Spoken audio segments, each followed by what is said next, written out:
হাসিনা পরবর্তী বাংলাদেশে জাতীয় সংসদের নির্বাচন কবে হবে তা নিয়ে এই মুহূর্তে তাকিয়ে রয়েছেন বাংলাদেশ ছাড়াও সারা পৃথিবী। এবং এর মধ্যেই হাসিনার পরবর্তী সময়ে সংসদ নির্বাচন নিয়ে কার্যত যুদ্ধ পরিস্থিতি তৈরি হয়ে গিয়েছে। একদিকে খালেদা জিয়া প্রাক্তন প্রধানমন্ত্রী, তার দল বিএনপি এবং তার সঙ্গেই জামাতের।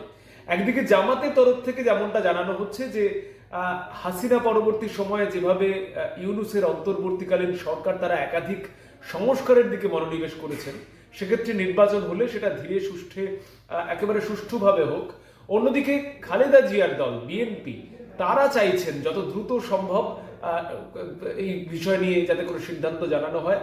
কিন্তু একদিকে বিভিন্ন সময় দেখা গিয়েছে যে জামাতের সঙ্গে বিএনপির একটা দূরত্ব বাড়ছে। সেক্ষেত্রে এই দূরত্ব বিশেষ করে সংসদ নির্বাচন নিয়ে, জাতীয় সংসদের নির্বাচনের দিনক্ষণ ঘোষণা নিয়ে, সেটা কিন্তু আবারও ক্রমশ চওড়া হচ্ছে। এমনটাই বাংলাদেশের পরিস্থিতি থেকে জানা যাচ্ছে।